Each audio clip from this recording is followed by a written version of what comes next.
Hey, this is JP with Central Idaho Mountain Weather. It's October 8th, 2025, looking out at the Magic Reservoir. That recent rain really greened things up down there. And if you're still enjoying this broadcast, we ask you to do a one-time donation or even better, sign up for that monthly sustaining membership. So the next couple of days, you're going to continue to have high pressure. So that what that means is sunny and breezy over the next few days. Thursday's going to be our warmest day, pushing 70 down in Haley. Light rain begins on Friday, mostly in the mountains around the Pioneers. And then the weekend is looking like when we'll get most of our precip. It's going to start out with rain Friday night as a cold front comes through, and then 3 to 5 inches of snow possible in the upper elevations of the Sawtooth by Sunday morning. And then the snow line falls down into the valley floors for Sunday morning and Monday morning. Doesn't look like it's going to be complete bust. Maybe a trace of snow in the Wood River Valley and possibly 1 to 2 inches over in the Stanley side.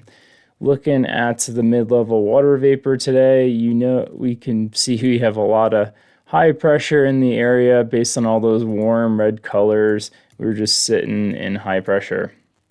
We have this cold front here that's going to turn into a stationary front and stall out before eventually coming through our area Friday night as a cold front. And what we're looking at for precip amounts, Thursday night, maybe pick up a couple hundredths of an inch, mostly in the mountains. Friday, about the same, a little bit more in the Pioneers, but Friday night's really when we get that widespread coverage of a couple tenths of an inch of water from the cold front that's going to be passing through. With that's going to bring in some much cooler air. For Saturday, the highs are going to drop about 12 degrees from Friday to Saturday. And then Sunday morning, we're going to wake up with pretty cool air. It's going to be in the low 30s, coldest temperatures so far of the fall. And then continue into next week.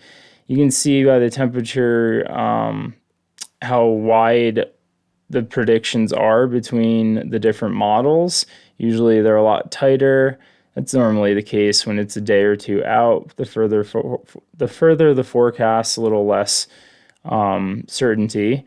But there is a lot of uncertainty with the next week's temperatures. But what we can take from it is that it's going to be much cooler. All right, looking at the 500 millibar charts on the GFS, let's put this into motion. You can see that closed low forming off the coast and then starts spinning in southwest flow. Hurricane Priscilla is still down there, migrating its way up north. By Friday, it just becomes mostly water vapor working its way into the area. Friday night into Saturday, this is that cold front that's going to be coming through, bringing in that much cooler air. And then after that, once that low moves to the east, we got another closed low forming. And this one's going to dive a little bit deeper. And you can see the jet stream really breaks off into two for split flow here. And that's going to bring a lot of cooler air in here. So I think that's where the models kind of diverge. If the GFS is right, I think it's going to be cooler. If the Euro is right, it's probably going to be a little warmer. But that's for next week. Looking at the Euro for how much water vapor or precipitable water we're going to see, you can see Hurricane Priscilla down just off the map here. By Friday, that's when we're going to get the most moisture out of this. You can see most of that moisture is tracking up through the southwest desert. It's just going to barely clip us here, but for the most part, it's going to miss us. But it will add a little bit of water to it. All right, now we're looking at the MBM model for a big good blend of all the different models. I love going to this one. Water starts coming into our area Friday. You can see the Pioneers are really going to be just taking most of that with that southwest flow.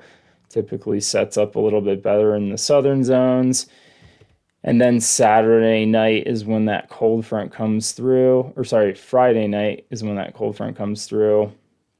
Not as much water as a few days ago the models were saying, just 2 to 3 tenths of an inch of water, and that's going to play out through Sunday. Sunday we're going to get a little bit more, and that's going to be mostly over in the higher mountains. The valley floors are really not going to pick up too much. A little bit more in the Stanley side of things. All right, now looking at how much snowfall we're going to see. This is we'll just keep it at Monday morning. This is the Wood River side, so you can see not really much at all. Maybe some snowflakes flying, but probably nothing sticking. We're going to see more of it sticking in the mountains, mostly about above 7,000, 8,000 feet.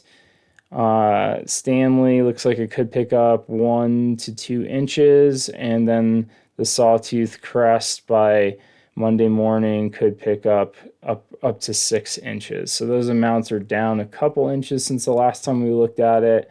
So we'll see as we get closer if it's going to be on track or not.